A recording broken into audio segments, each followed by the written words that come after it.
आदाब, नमस्कार। आप देख रहे हैं INN चैनल। मैं हूं शेख अहमद अली। इस न्यूज़ बुलेटिन में आइए नज़र डालते हैं दिन भर की बड़ी खबरों पर।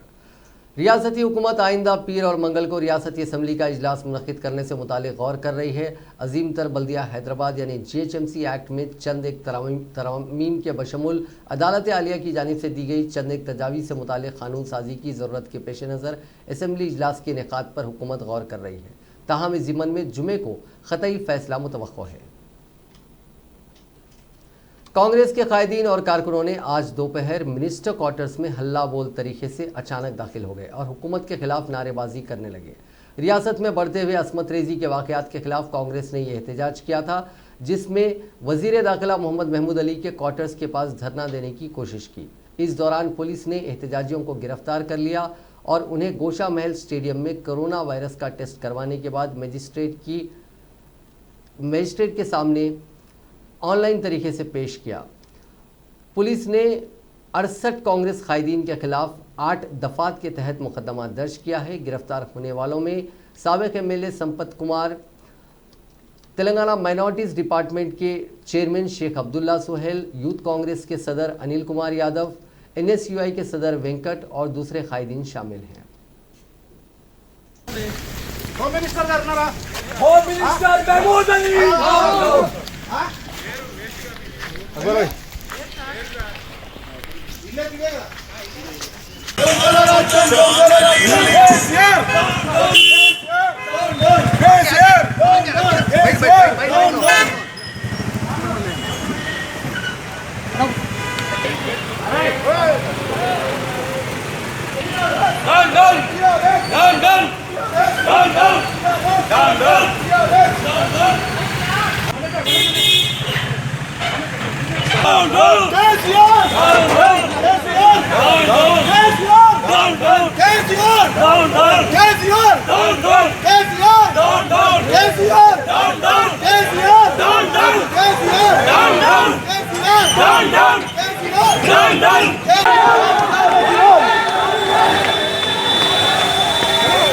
vamos aí, sai.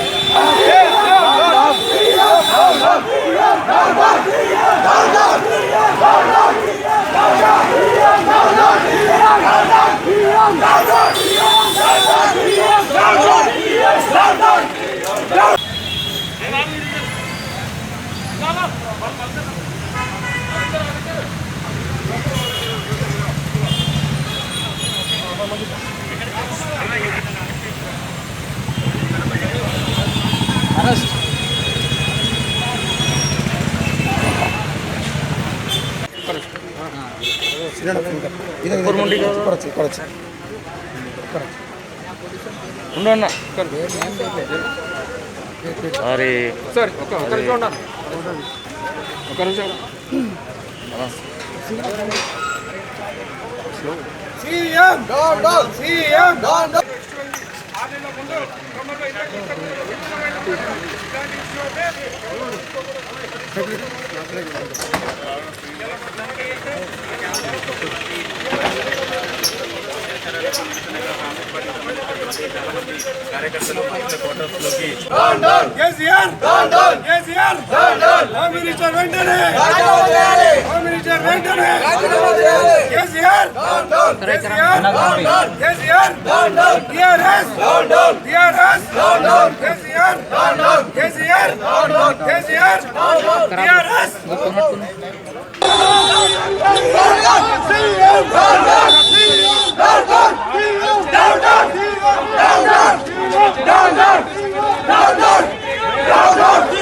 तेलंगाना के वजीर दाखिला मोहम्मद महमूद अली ने कहा है कि Telangana police people friendly policing के मामले में मुल्क में रोल मॉडल है। उन्होंने यूसुफगुड़ा में 499 पुलिस कांस्टेबल्स की पासिंग आउट परेड की तकरीब से खिताब करते हुए कहा कि रियासती हुकूमत मौसर लॉ एंड ऑर्डर के लिए महकमे पुलिस को अवलीन तरजीह दे रही है।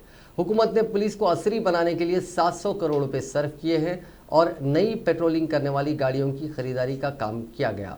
साथ ही साथ नए पुलिस कमिश्नरेट्स का भी क़याम अमल में लाया गया। उन्होंने कहा कि महकमे पुलिस ख़वातीन की सलामती और तहफ़्फ़ुज़ को अवलीन तरजीह दे रहा है। उसने अलहदा पुलिस विंग का क़याम अमल में लाया गया है। उन्होंने कहा कि तेलंगाना रियासत की जानिब से अमल की जा रही स्कीमात मुल्क भर के लिए नमूना है। महमूद अली ने कहा कि लॉ एंड ऑर्डर की बेहतरी पर ही रियासत में सरमायाकारी के मौके पैदा हो रहे हैं। महकमे पुलिस को बेहतर और मुअस्सर बनाने के लिए कई इक़दाम किए गए हैं। रियासती हुकूमत मुस्तक़बिल में मेडिकल इंफ्रास्ट्रक्चर को मुस्तहकम करने के लिए काम कर रही है। महकमे सेहत को मुस्तहकम करने के लिए तश्कील दी गई काबीनी ज़ैली कमेटी का इजलास वज़ीर सेहत ईटला राजेंद्र की सदारत में मुनक़िद हुआ। इस इजलास में वज़ीर बल्दी नज़्म व नस्क KT रामाराव, वज़ीर पंचायत राज इरवली दयाकर राव के अलावा महकमे सेहत के आला अहदेदारों ने शिरकत की। इस मौके पर वज़ीर सेहत ईटला राजेंद्र ने कहा कि महकमे सेहत 365 दिन काम करने वाला महकमा है। गुज़िश्ता 6 माह से महकमे सेहत आवाम की खिदमत में मसरूफ़ है। कोरोना वायरस से पैदाशुदा सूरत हाल को देखते हुए महकमे सेहत को मुस्तहकम करने का फैसला लिया गया है। इस मौके पर कमेटी के रुकन KT रामाराव ने कहा कि महकमे सेहत बेहतरीन खिदमत अंजाम दे रहा है। वज़ीर सेहत की क़यादत में अवाम में एतमाद बहाल किया गया है। कोविड की वजह से मौजूदा मेडिकल इंफ्रास्ट्रक्चर को मज़ीद मुस्तहकम करने की ज़रूरत महसूस हुई है। आने वाले दिनों में इसको मुस्तहकम करने के लिए हुकूमत काम करेगी। उन्होंने कहा कि गुज़िश्ता 6 माह से नहीं बल्कि 6 साल से महकमे सेहत बेहतरीन काम कर रहा है। जच्चा बच्चा की अमवात में कमी, diagnostic centres, area hospitals, dialysis centres जैसे कई काम किए हैं। उन्होंने कहा कि आशा वर्कर्स से लेकर हेल्थ सेक्रेटरी तक सबने अच्छा काम करने पर इजहार तशक्कुर किया। उन्होंने कहा कि इस बार मौसमी अमराज में कमी वाक़ हुई है।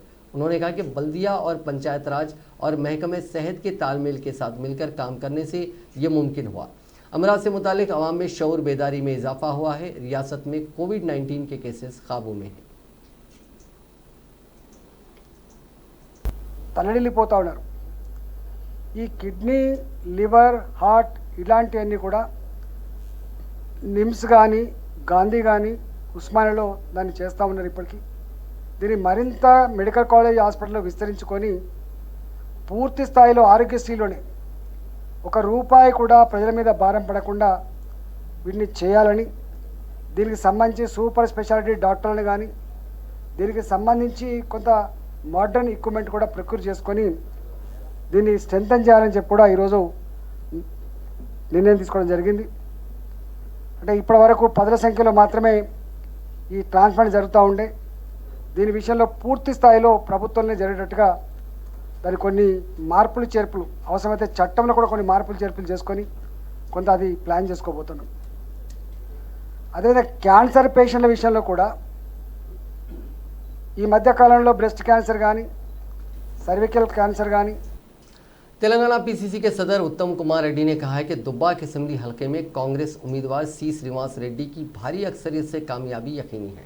दुब्बाक में पार्टी कायदीन और कारकुनों के इजलास से खिताब करते हुए उत्तम कुमार रेड्डी ने कहा कि ज़मीनी इंतखाब में चीफ मिनिस्टर चंद्रशेखर राव कामयाबी हासिल करने कमीशन से हासिल होने वाली दौलत को तकसीम करेंगे।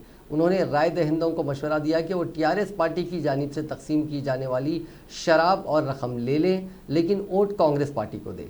तकसीम की जाने वाली रकम आवाम की लूटी हुई दौलत है, इस पर आवाम का हक है। उन्होंने कहा कि चंद्रशेखर राव चीफ मिनिस्टर बनने के बाद सियासत को कमर्शलाइज बना दिया गया। उन्होंने कहा कि वो अब तक असेंबली और लोकसभा के लिए कई बार मुंतखब हुए हैं, लेकिन वो तेलंगाना में KCR के चीफ मिनिस्टर बनने के बाद ही ये देख रहे हैं कि सियासत को कमर्शियल बना दिया गया। ग्राम पंचायत हो या बल्दियात, असेंबली हो या पार्लियामेंट, हर इंतखाबात में दौलत और शराब को पानी की तरह बहाते हुए TRS इंतखाबात में कामयाबी हासिल कर रही है।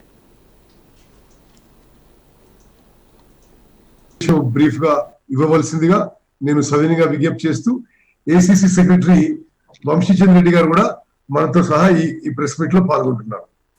ఓకే, ఈ మూడు అంశాలపై నేను అర్జెంట్ గా మీ అందరితో మాట్లాడించుకొని ఈ యొక్క కార్యక్రమం ఏర్పాటు చేశాను।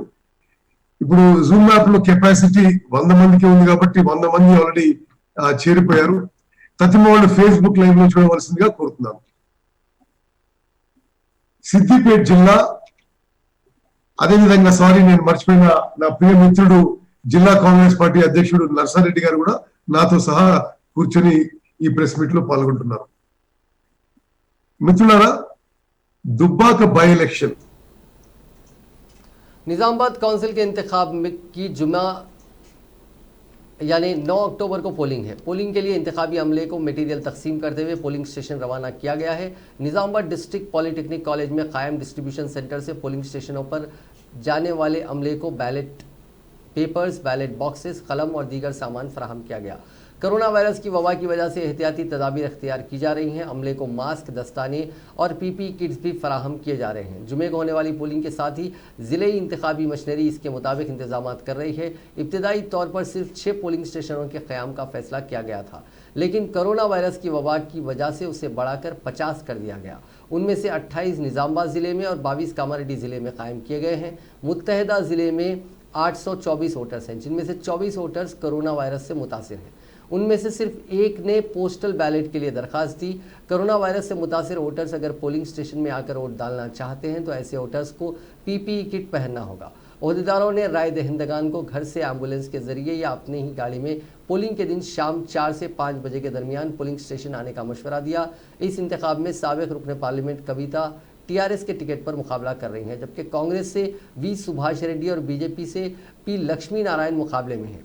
लेकिन कविता की कामयाबी यकीनी है, क्योंकि मुत्तहदा ज़िले निज़ामाबाद की इदारा-ए-जात मुकामी ज़मरे के काउंसिल के इंतखाबात में 824 वोटर्स हैं, जिनमें जेडपीटीसी, एमपीटीसी, कॉरपोरेटर्स, काउंसलर्स और माउन नुमाइंदे शामिल हैं, जिनमें टीआरएस के 570, कांग्रेस के 152, बीजेपी के 78 और मजलिस व आज़ाद उम्मीदवारों के मिलाकर 24 शामिल हैं। इस तरह टीआरएस के नुमाइंदों की अक्सरियत है। इसके अलावा मजलिस और आज़ाद उम्मीदवारों और मुख्तलिफ जमातों से टीआरएस में शामिल होने वाले नुमाइंदों को मिलाकर 650 वोट्स कविता को हासिल होने का इम्कान है, जिसके बाद कविता की कामयाबी यकीनी समझी जा रही है। मरकजी वजीर रामविलास पासवान का आज रात दिल्ली में इंतकाल हो गया। वो 74 साल के थे। वो पिछले कुछ दिनों से बीमार थे और दिल्ली के एस्कॉट हॉस्पिटल में भर्ती थे। उनके बेटे चिराग पासवान ने ट्वीट कर इस बात की जानकारी दी। अब बात कोरोना वायरस की। दुनिया भर में कोरोना वायरस से मुतासरीन की तादाद आज 3,64,50,127 हो गई है, जबकि इस मोजी वायरस से अब तक 10,61,522 अफराद की मौत हो गई है। हिंदुस्तान में कोविड-19 के मुतासरीन का आंकड़ा 68,35,655 हो गया है, जबकि 1,05,526 अफराद हलाक हो चुके हैं। तेलंगाना में मुतासरीन की तादाद 2,06,644 हो गई है, जबकि 1,201 अफराद हलाक हो चुके हैं। तेलंगाना में चारशंबे के रोज़ 1896 नए मामले सामने आए थे और 12 अफराद की मौत हुई है। रियासत में फ़िलहाल 26,368 कोविड-19 मरीजों का इलाज चल रहा है। रियासत में अब तक करीब 1,80,000 अफराद इस मोजी वायरस से सेहतियाब भी हो चुके हैं।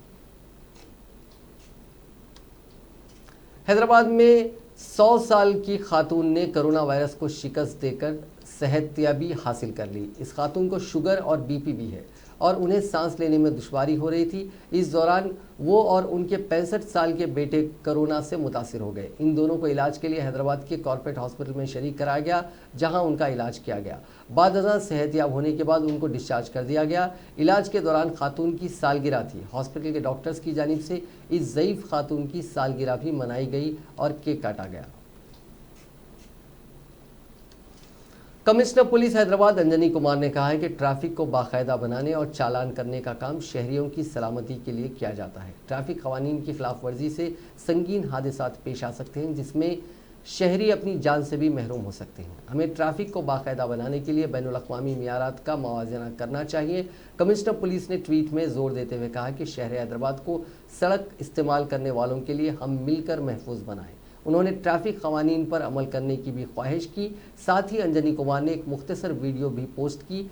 इस 2 मिनट 7 सेकंड की वीडियो, जिसको कई अफराद ने देखा है, उसमें बताया गया है कि किस तरह सिटी पुलिस हैदराबाद ट्रैफिक कवानीन की खिलाफ वर्जी पर चालानात करती है।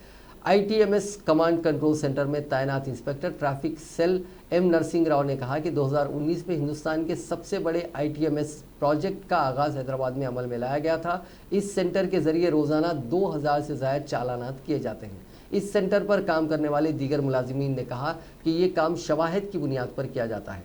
जराइम की वारदातों में इस्तेमाल और दीगर गाड़ियों को शवाहिद की बुनियाद पर पकड़ा जाता है।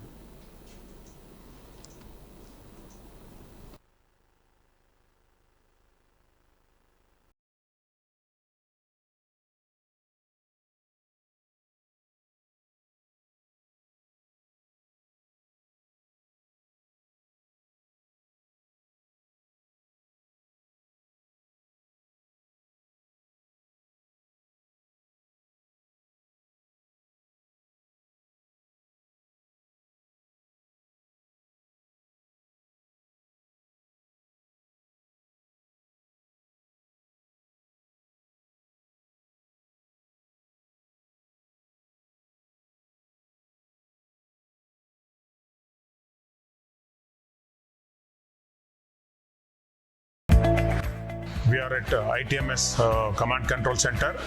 So in the 2019, this ITMS is started in Hyderabad city. The India's biggest ITMS project is launched here. మేము ఇక్కడ ట్రాఫిక్ ఎన్ఫోర్స్మెంట్ చేస్తాము ఐటీఎంఎస్లో ప్యూర్లీ ఎవిడెన్స్ బేస్డ్ ఉంటుంది. అంతేకాకుండా ఇక్కడ మేము క్రైమ్ ఇన్వాల్వ్డ్ వెహికల్స్ ఇంకా హాట్ లిస్ట్ వెహికల్స్ అని ఉంటాయి, అవి కూడా ప్యూర్లీ ఎవిడెన్స్ బేస్డ్తో మేము క్యాచ్ చేయడం జరుగుతుంది.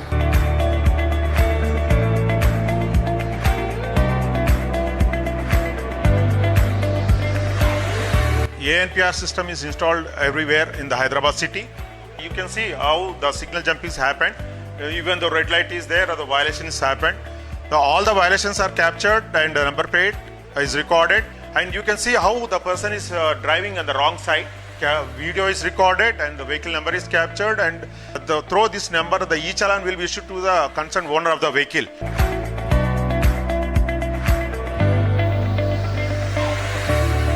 So every day Telangana high court के चीफ जस्टिस RS चौहान ने कहा है कि छोटे बच्चों और ख़वातीन से दस्तदराजी के मामलात के तेज़ तर तस्फिये के लिए फास्ट ट्रैक कोर्ट्स रियासत भर में कायम किए जाएंगे। उन्होंने शादनगर में इसी तरह के मामलात से निपटने के लिए कायम करदा फास्ट ट्रैक कोर्ट का बजरिए ऑनलाइन इफ्तिताह किया। इस मौके पर उन्होंने कहा कि तमाम रियासतों में भी इसी तरह की अदालतें कायम करने की ज़रूरत है। कोविड-19 की वजह से ऐसे मामलात से निपटने में ताख़ीर हो रही है। रियासत में 6173 पॉस्को मामला ज़ेर इल्तिवा हैं। ज़िले भर में ऐसे 887 मामला ज़ेर इल्तिवा हैं। बार एसोसिएशन पुलिस तालमेल के साथ काम करते हुए ऐसे मामलात की तेज़तर समात और तस्फिये को यकीनी बनाएं। उन्होंने कहा कि अगर लोगों को इंसाफ नहीं मिलेगा तो अदलिया पर से लोगों का भरोसा उठ जाएगा। हुकूमत तेलंगाना कल से रियासत भर में अहल ख़वातीन को बदकम्मा साड़ियाँ तकसीम करेगी। तकसीम का अमल 11 अक्टूबर तक जारी रहेगा। 287 डिज़ाइनों में बनी हुई साड़ियाँ रियासत के 33 अजला को भेज दी गई हैं और फेयर शॉप्स के ज़रिए इन साड़ियों की तकसीम अमल में आएगी। इस साल रियासती हुकूमत ने 98,50,000 साड़ियाँ बनवाने के लिए 317 करोड़ 81 लाख रुपए खर्च किए हैं। रियासती वजीर जगदीश रेड्डी रस्मी तौर पर इसकी तकसीम के अमल का बाज़ाब्ता आगाज़ जुमे को अंजाम देंगे। रियासती अहदेदारों ने बताया कि वो ख़वातीन जो 11 अक्टूबर तक साड़ियाँ नहीं ले सकें वो फेयर प्राइस शॉप से 12 से 15 अक्टूबर के दरमियान हासिल कर सकते हैं।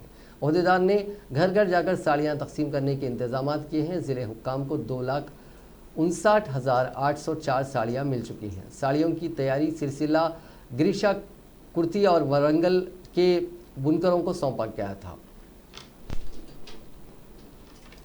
बेगम बाजार में मुख्तलिफ ताजरीन की तंजीमों ने बंद मनाया। बीजेपी ने आज बेगम बाजार बंद की अपील की थी। गुज़िश्ता रोज़ बेगम बाजार में GHMC की जानिब से टॉयलेट की तामीर अमल में लाई जा रही थी, जिस पर मजलिस के राजेंद्र नगर असेंबली के इंचार्ज रहमत बेग की क़यादत में टॉयलेट की तामीर वक्फ बोर्ड की ज़मीन पर अंजाम देने का इल्ज़ाम लगाते हुए ज़बरदस्त एहतजाज किया गया था। आज इसके जवाब में बीजेपी ने बंद मनाया। बीजेपी रुकन असेंबली राजा सिंह और बेगम बाजार के कॉरपोरेटर शंकर यादव ने कहा कि आज हमने बेगम बाजार मार्केट में बंद का ऐलान किया था और इसकी तमाम यूनियनों ने भी हिमायत की थी, क्योंकि गुज़िश्ता रोज़ जब GHMC का अमला बैतुल खला तामीर करने आया था, बेगम बाजार में मजलिस के कायदीन यहाँ आए और उन्होंने एतराज़ किया और काम बंद करवा दिया। ये टॉयलेट कई सालों से इस्तेमाल हो रहा है और उसकी जगह पर टॉयलेट है, वो वक्फ की ज़मीन नहीं है, ये ज़मीन GHMC की है, लेकिन MIM के कायदीन उसे वक्फ इमलाक के तौर पर दिखाने की कोशिश कर रहे हैं। हाई कोर्ट में पिटीशन दायर की गई है और फैसला GHMC के हक़ में आया है, लिहाजा हम बैतुल खला तामीर करने के लिए लड़ रहे हैं।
जुरिडिक्शन हमारा है, उनका तुम्हारा है और बोर्ड का है, ये बोला हाँ तुम्हारा है, वो इम्प्लीमेंट करो। वो नहीं हमको नहीं जानते, वक्त बोर्ड को नहीं जानते। ఢిల్లీ ఖానాలో దాదాపు 60 సంవత్సరాల ముందు ఒక టాయిలెట్ బాత్రూమ్ కట్టినారు ఇక్కడ పబ్లిక్ వ్యవస్థ గురించి. అది కూడా మున్సిపల్ ల్యాండ్లో కట్టినారు. కానీ ఇక్కడ లోకల్ ఎంఐఎంలు ధర్నా చేసిన తర్వాత మున్సిపల్ అధికారులు ఇమీడియట్గా వర్క్ ఆపేసినారు. నేను మున్సిపల్ కమిషనర్ గారు, జోనల్ కమిషనర్ గారితో మాట్లాడితే వాళ్ళు అన్నారు కొద్ది ప్రెషర్ ఉంది, కానీ కోర్టు ఆదేశం పట్ల ఏది ఉంది అదే టైంలోనే మేము ఈ టాయిలెట్ బాత్రూమ్ కట్టిస్తామని జోనల్ కమిషనర్ అదేవిధంగా కమిషనర్ గారు కూడా ఈ మాట అంటున్నారు. నేను కమిషనర్ గారికి అందరికీ రిక్వెస్ట్ చేసేది ఒక్కటే, ఈ అనవసరంగా ఈ కమ్యూనల్ వాతావరణం చేయడానికి ఎంఐఎంఓ ప్లాన్ చేస్తున్నారు. అట్లాంటి కాకుండా పోలీస్ అధికారులకి పెట్టి మున్సిపల్కి పెట్టి ఎక్కడ కోర్టు ఆర్డర్ ఇచ్చింది అక్కడనే ఈ వారం లోపట్నే టాయిలెట్ బాత్రూమ్ కట్టిస్తే చాలా మంచిగా ఉంటుంది. లేకపోతే నేను వాళ్ళకి చూసి భయపడుతున్నారంటే మళ్ళీ మేము 10,000 పబ్లిక్ని అక్కడ పెట్టి మళ్ళీ. कांग्रेस के रुकन असेंबली जग्गा रेड्डी ने कहा है कि धरानी पोर्टल से मुश्किलात पैदा हो सकती हैं। मीडिया से बात करते हुए उन्होंने कहा कि अवाम के जायदाद के तफसीलात रजिस्ट्रेशन ऑफिस में मौजूद हैं। जायदाद के तफसीलात दोबारा हासिल करने पर शक व शुबात पैदा हो रहे हैं। हुकूमत को अवाम की बात सुनना चाहिए। माजी में नया कानून लाने से पहले कमेटी तश्कील देते हुए अवाम की राय हासिल की जाती है, लेकिन हुकूमत ने धरानी पोर्टल के बारे में कोई राय मशवरा नहीं किया। उन्होंने कहा कि संगारेड्डी की आवाम धरानी पोर्टल पर एतमाद नहीं कर रही है। मुल्क में ये निज़ाम कहीं नहीं है। उन्होंने कहा कि वज़ीर आला, वज़रा, अरकान असम्बली और आला ओहदेदार अपनी तफसीलात धरानी में इंदराज करें तो दीगर के लिए मिसाल होगी। तिजारत करने वाले काले धन से खरीदी जायदाद को किस तरह बताएंगे, इसका हुकूमत के पास कोई जवाब है? हुकूमत के धरानी पोर्टल के फैसले से मुस्तकबिल में काफ़ी मुश्किलात पैदा होंगी। उनके नाम पे रहता, घर रहे तो बलिया में हाउस नंबर रहता उनके नाम पे, अगर जमीन है तो मंडल ऑफिस में रहता, रजिस्ट्रेशन का तो रजिस्ट्रेशन डिपार्टमेंट। ये सब रहने के बाद भी फिर भी आज के केसीआर साहब को ये धरनी प्राइवेट ऐप में लगाने का जरूरत क्या है, उसमें पब्लिक का थोड़ा शक आ रहा है। इसमें क्या शक है बोलो तो, तेलंगाना आने के पहले यहाँ का तो ये अपन का कंबाइंड स्टेट में आंध्र प्रदेश में ये था कि अपन का जो खर्चा था खाली 60,000 कोर्स बोलते, कितने में क्या बोलते, 60,000 करोड़ अपन का खर्चा था जब ये 70 साल में। मगर जब स्टेट डिवाइड होने के बाद आज का ये 5 साल में केसीआर साहब 3 लाख रुपए खर्चा करे, 3 लाख हजार करोड़ करे। उसका हर एक साल को 25,000 इंटरेस्ट बन रहे हैं उसका। तो परसों में असेंबली में और 3 लाख हजार करोड़ का परमिशन लिए कहते, हमको भी महंगू समझ नहीं आ रहा वो भी कैसे लेके आके वो एक हो गया।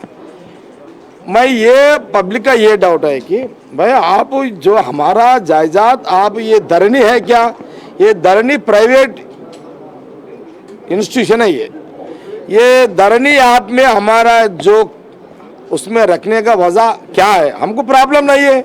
आप कहीं को लगा रहे उसमें नहीं लगाना, फिर उसमें लगा के पब्लिक का ये शक है कि अगर ये धरनी आप में हमारे जो छोटा मकान या बड़ा मकान जो बीच में का मकान क्या तो भी रहते, अगर ये सब उसमें ऐप में आने के बाद अगर ये आपके नाम पे ये हमारे घरों के नाम पे फिर खर्चा उठाते क्या फिर।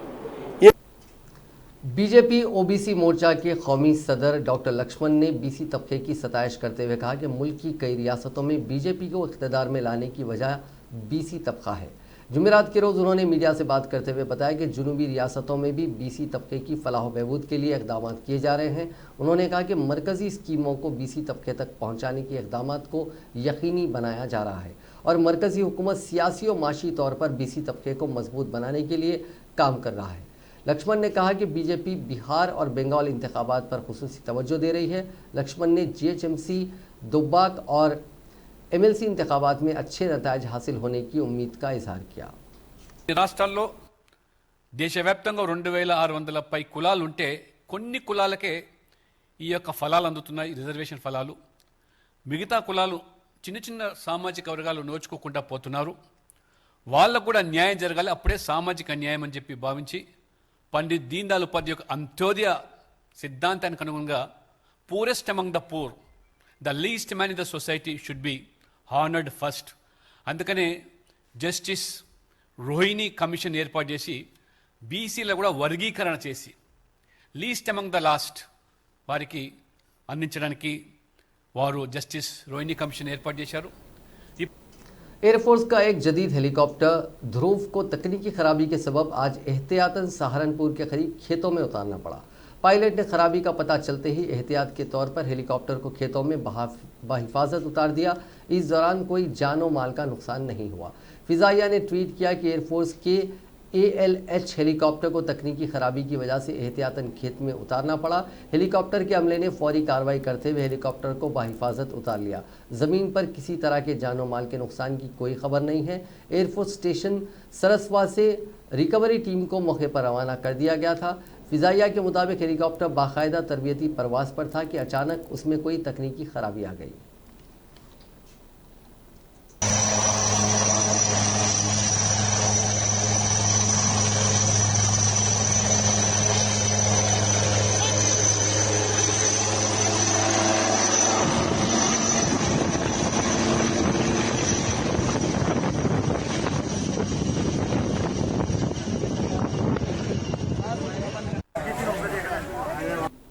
सोमालिया में शबेली सूबे के बिला जिले में बारूदी सुरंग फटने से 6 फौजियों की मौत हो गई। मीडिया रिपोर्टों में इत्तला दी गई। डाल्सन रेडियो के मुताबिक 4 शुंबे को एक फौजी गाड़ी बारूदी सुरंग की जद में आ गई, जिससे 6 फौजियों की मौत हो गई। शिद्दत पसंद तंजीम अल-कायदा से मुतालिक अल-शबाब ग्रुप मुबैना तौर पर इस वाक़े का जिम्मेदार है।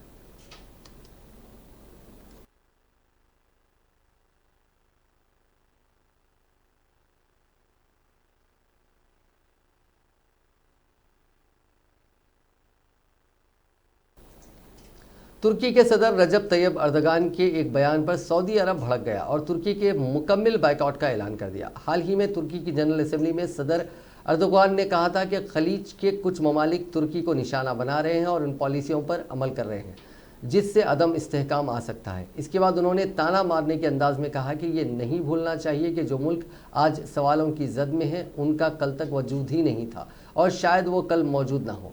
हालांकि अल्लाह की रजामंदी से हम इस खित्ते में हमेशा अपना परचम लहराते रहेंगे।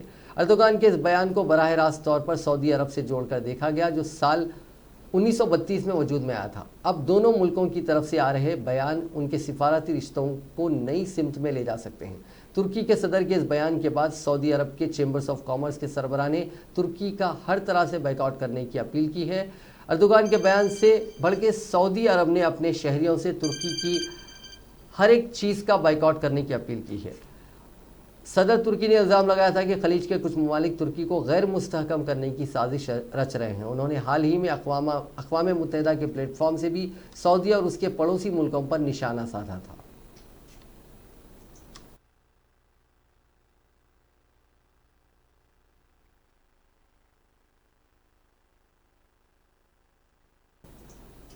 नाज़रीन, इस न्यूज़ बुलेटिन में बस इतना ही। देखते रहिए INN चैनल।